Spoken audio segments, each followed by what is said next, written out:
നിങ്ങളൊരു പുതിയ ചാനലാണോ? ആ പുതിയൊരു ചാനലിൽ നമ്മൾ വീഡിയോ പബ്ലിഷ് ചെയ്ത് കഴിഞ്ഞാൽ ആ വീഡിയോയിൽ വരുന്ന വ്യൂസ് 30, 40, 50 അല്ലെങ്കിൽ ഒരു 100 വ്യൂസ് വന്നിട്ട് ആ വീഡിയോ അവിടെ തന്നെ സ്റ്റക്ക് ആവുന്നുണ്ട്.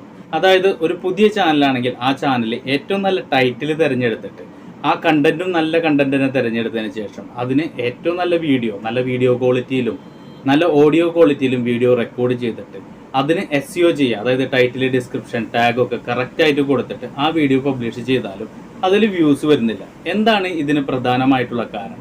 അതായത് നമ്മൾ എല്ലാ കാര്യങ്ങളും ശ്രദ്ധിച്ചിട്ടും ഒരു പുതിയ ചാനലിൽ എന്തുകൊണ്ടാണ് വ്യൂസ് വരാത്തത്? അതായത് നമ്മുടെ ചാനലിൽ എന്തോ മിസ്റ്റേക്ക് ഉണ്ട്. ആ മിസ്റ്റേക്കിനെ കുറിച്ചാണ് ഇന്നത്തെ വീഡിയോയിൽ പറയുന്നത്. അതുകൊണ്ട് തന്നെ ഈ വീഡിയോ ഒരു പുതിയ യൂട്യൂബർ ആണെങ്കിൽ ആ യൂട്യൂബർക്ക് വളരെയധികം ഇമ്പോർട്ടൻ്റ് ഉള്ളതാണ്. ഈ വീഡിയോ നിങ്ങൾ ലൈക്ക് ചെയ്യാൻ മറക്കരുത്. അതുപോലെ തന്നെ ഈ ചാനൽ ആദ്യമായിട്ടാണ് കാണുന്നതെങ്കിൽ നിങ്ങൾ സബ്സ്ക്രൈബ് ചെയ്ത് ബെല്ലൈക്കൻ എനേബിൾ ചെയ്യണം. അപ്പോൾ നമുക്ക് വീഡിയോയിലേക്ക് പോകാം. അതായത് ഏറ്റവും ബിഗിനർ ആയിട്ടുള്ള ഒരു യൂട്യൂബർ ആണെങ്കിൽ യൂട്യൂബ് ചാനലൊക്കെ തുടങ്ങി അതിൻ്റെ സെറ്റിങ്സൊക്കെ കറക്റ്റ് ചെയ്തതിന് ശേഷം നമ്മുടെ ഫസ്റ്റ് വീഡിയോ പബ്ലിഷ് ചെയ്ത് കഴിഞ്ഞാൽ ആര് തന്നെ വീഡിയോ പബ്ലിഷ് ചെയ്താലും അതിൽ 10, 20 വ്യൂസേ വരുള്ളൂ. പിന്നെ ഇതിൻ്റെ ടെക്നിക്കലായിട്ടുള്ള എല്ലാ കാര്യങ്ങളും അറിയുന്ന യൂട്യൂബ് ടിപ്സോ അല്ലെങ്കിൽ വലിയ ചാനലുകളുള്ള ആൾക്കാരും ഈ ചാനൽ വെച്ച് പ്രൊമോട്ട് ചെയ്താൽ ആ ഇനീഷ്യൽ വ്യൂസോ അല്ലെങ്കിൽ ഗൂഗിൾ ആഡ്സ് വഴി വരുന്ന ഇനീഷ്യൽ വ്യൂസോ വരുന്നുള്ളൂ. നേരെ മറിച്ച് നമുക്ക് എത്ര ടെക്നിക്കൽ ടേംസ് അറിയുന്ന ആളാണെങ്കിലും എത്ര വലിയ SEO ചെയ്താലും ആ വീഡിയോകളിലൊക്കെ യൂട്യൂബ് റെക്കമെൻഡ് ചെയ്യുന്ന അത്രയും വ്യൂസ് തന്നെയാണ് വരുള്ളൂ. അപ്പോൾ അതുകൊണ്ട് തന്നെ നമുക്ക് ഏറ്റവും ബിഗിനർ ആയിട്ടുള്ള ചാനലുകൾ, അതായത് നിങ്ങൾ 4 വീഡിയോ ആണ് അല്ലെങ്കിൽ 10 വീഡിയോ ആണ് പബ്ലിഷ് ചെയ്തിട്ടുള്ളൂ എങ്കിൽ ആ വീഡിയോയിലൊക്കെ വളരെ കുറച്ച് വ്യൂസ് ആണ് വരുന്നുള്ളൂ. അത്തരം ചാനലുകൾക്ക് കൂടുതൽ വ്യൂസ് വരാൻ വേണ്ടി നമ്മൾ ഇനീഷ്യലായിട്ട്, അതായത് തുടക്കത്തിൽ തന്നെ എന്തൊക്കെ കാര്യങ്ങൾ ചെയ്യണം എന്ന് പറയാം. നേരെ മറിച്ച് നിങ്ങളുടെ ചാനലിൽ നിങ്ങൾ 60, 70 അല്ലെങ്കിൽ 100 വീഡിയോകൾ പബ്ലിഷ് ചെയ്തു. ചില പുതിയ ചാനലുകളൊക്കെ പോയി നോക്കുമ്പോൾ നമ്മളെക്കാൾ കൂടുതൽ വീഡിയോസ് പബ്ലിഷ് ചെയ്തിട്ടുണ്ട്. ഏറ്റവും നല്ല വീഡിയോ ക്വാളിറ്റിയിലാണ്, അവരുടെ ക്യാമറ നല്ലതാണ്, അവരുടെ ഓഡിയോ നല്ലതാണ്, നല്ല കണ്ടന്റാണ്, ഏറ്റവും കൂടുതൽ വ്യൂസ് കിട്ടുന്ന കണ്ടന്റാണ്. എന്നിട്ട് പോലും അതിൽ വ്യൂസ് വരുന്നില്ല. എന്താണ് ഇതിന് കാരണം? നിങ്ങളുടെ ചാനലിൽ എന്താണ് മിസ്റ്റേക്ക് ഉള്ളത്?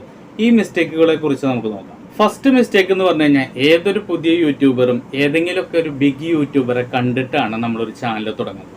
അതായത് ഒരു ബിഗ് യൂട്യൂബറുടെ വീഡിയോസ്, അതിപ്പോൾ വ്ളോഗിങ് വീഡിയോസ് അല്ലെങ്കിൽ നമുക്ക് കുക്കിംഗ് വീഡിയോസ്, ഇത്തരത്തിലുള്ള മെയിൻ എൻ്റർടൈൻമെൻറ്റ് കാറ്റഗറികളിലുള്ള വീഡിയോസൊക്കെ കണ്ടിട്ടാണ് നമ്മൾ വീഡിയോ യൂട്യൂബിലേക്ക് പബ്ലിഷ് ചെയ്യണം എന്നുള്ള ഒരു ആഗ്രഹം വരുന്നത്.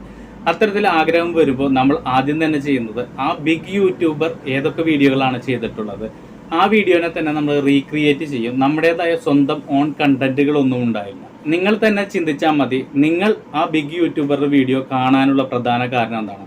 ഒരു യൂണീക്നെസ് ആ വീഡിയോയിൽ കാണുന്നുണ്ട്. ആ കണ്ടന്റിൽ തന്നെ ഒരുപാട് ആൾക്കാർ വീഡിയോസ് ചെയ്യുന്നുണ്ട്. നേരെ മറിച്ച് ആ ഒരു ബിഗ് യൂട്യൂബറുടെ ചാനൽ നിങ്ങൾ എല്ലാ ദിവസവും വീഡിയോകൾ കാണുന്നുണ്ട്. ഇതിൻ്റെ മെയിൻ കാരണം ആ ചാനലിന് ഒരു യൂണീക്നെസ് ഉണ്ട്.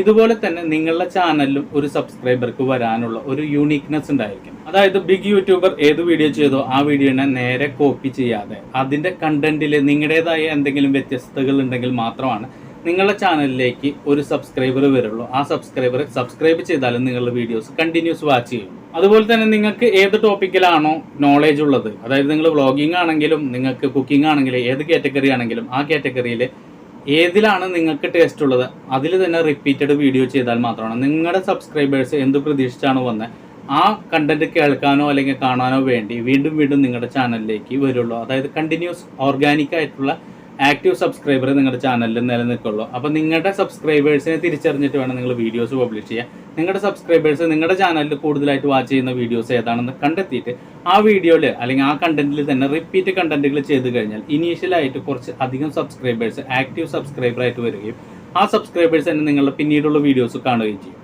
അതുപോലെ തന്നെയുള്ള മെയിൻ മിസ്റ്റേക്കാണ് നമ്മൾ വലിയ യൂട്യൂബേഴ്സിനൊക്കെ കണ്ടിട്ട്, വലിയ യൂട്യൂബേഴ്സ് ചാനൽ സ്റ്റാർട്ട് ചെയ്തപ്പോൾ വളരെ ചെറിയ 3 മിനിറ്റിൻ്റെയും 5 മിനിറ്റിൻ്റെയും വീഡിയോസാണ് പബ്ലിഷ് ചെയ്തിരുന്നത്. നേരെ മറിച്ച് ആ ചാനലിന് ഒരുപാട് ആക്റ്റീവ് സബ്സ്ക്രൈബർ ഉണ്ടെങ്കിൽ ആ സബ്സ്ക്രൈബേഴ്സ് അവരുടെ എത്ര ലെങ്ത്തുള്ള വീഡിയോസും ഫുള്ളായിട്ട് വാച്ച് ചെയ്യും, സ്കിപ്പ് ചെയ്യില്ല. അതുപോലെ തന്നെ നമ്മളൊരു പുതിയ ചാനലാണെങ്കിൽ ആ ചാനലുകൾ ബിഗിനറാണ്, ഏറ്റവും ബിഗിനറായിട്ടുള്ള ആൾക്കാരാണെങ്കിൽ അവർ 3 മിനിറ്റിൻ്റെയോ 5 മിനിറ്റിൻ്റെയോ മാക്സിമം 6 മിനിറ്റിൽ നിങ്ങളുടെ ഫുൾ നോളേജ് അല്ലെങ്കിൽ നിങ്ങളുടെ ഫുൾ ടാലൻറ്റ് അതിൽ ഉൾക്കൊള്ളിച്ചുകൊണ്ടുള്ള ഏറ്റവും നല്ല വീഡിയോകൾ പബ്ലിഷ് ചെയ്യാം. അപ്പോൾ അതിൻ്റെ 50% നിങ്ങളുടെ സബ്സ്ക്രൈബേഴ്സ് കൂടുതലായിട്ട് വാച്ച് ചെയ്യും. യൂട്യൂബ് അതിനെ റെക്കമെൻഡ് ചെയ്യും, കൂടുതൽ ആൾക്കാരെ കാണിക്കുകയും ചെയ്യും. അതുപോലെ തന്നെ ഏറ്റവും ബിഗിനറായിട്ടുള്ള ചാനലുകൾ ചെയ്യുന്ന ഏറ്റവും വലിയ മിസ്റ്റേക്ക് എന്ന് പറഞ്ഞു കഴിഞ്ഞാൽ നമ്മുടെ വീഡിയോ നല്ലതായിരിക്കും, ഓഡിയോ ക്വാളിറ്റി ഉണ്ടായിരിക്കും, ടാഗും ടൈറ്റിലും ഡിസ്ക്രിപ്ഷനും ഒക്കെ കറക്റ്റായിട്ട് കൊടുക്കും, കറക്റ്റ് SEO ചെയ്യും. നേരെ മറിച്ച് നമ്മുടെ തമ്പനെയിലിൽ ഒരു സൈക്കോളജിക്കലായിട്ടുള്ള ഒരു വേർഡ് ഉണ്ടായിരിക്കും. അതായത് നമ്മുടെ വീഡിയോയിൽ ക്ലിക്ക് ചെയ്യാനുള്ള ഒരു സൈക്കോളജിക്കൽ ഒരു വേർഡ്, അതായത് ആ വേർഡ് വായിച്ചു കഴിഞ്ഞാൽ ഏതൊരു വ്യക്തിയാണെങ്കിലും ആ ഒരു വീഡിയോയിൽ ക്ലിക്ക് ചെയ്യുകയും ആ ഒരു വേർഡ് കൊണ്ട് തന്നെ ആ വീഡിയോ ഫുള്ളായിട്ട് വാച്ച് ചെയ്യാനുള്ള ഒരു കാരണം ആ തമ്പനയിലുള്ള വേർഡിൽ തന്നെ ഉണ്ടായിരിക്കണം, അല്ലെങ്കിൽ ആ ഒരു ഇമേജിൽ ഉണ്ടായിരിക്കണം. ഈ കാര്യങ്ങളൊക്കെ ശ്രദ്ധിച്ച് നിങ്ങൾ ഒരു വീഡിയോ പബ്ലിഷ് ചെയ്ത് നോക്ക്. ആ വീഡിയോയിൽ എന്തായാലും വ്യൂസ് വരും. അതുപോലെ തന്നെയുള്ള ഏറ്റവും നല്ല കണ്ടന്റുകൾ പ്രൊവൈഡ് ചെയ്യണം. നിങ്ങളുടെ ചാനലിലെ സബ്സ്ക്രൈബേഴ്സ് ഇഷ്ടപ്പെടുന്ന ഏറ്റവും നല്ല കണ്ടന്റുകൾ പ്രൊവൈഡ് ചെയ്ത് കഴിഞ്ഞാൽ അത്തരം വീഡിയോകളിലൊക്കെ വ്യൂസ് വരും എന്നുള്ളത് ഉറപ്പുള്ള കാര്യമാണ്. ഈ വീഡിയോ നിങ്ങൾക്ക് ഉപകാരപ്പെട്ടു ഇഷ്ടപ്പെട്ടു എന്നുണ്ടെങ്കിൽ എന്തായാലും ലൈക്ക് ചെയ്യുക. അതുപോലെ തന്നെ ഈ ചാനൽ ആദ്യമായിട്ടാണ് കാണുന്നതെങ്കിൽ നിങ്ങൾ സബ്സ്ക്രൈബ് ചെയ്ത് ബെല്ലൈക്കൻ എനേബിൾ ചെയ്യുക. ഇതിലും നല്ല കണ്ടന്റുകളുമായിട്ട് നമുക്ക് മറ്റൊരു വീഡിയോയിൽ കാണാം. ബൈ.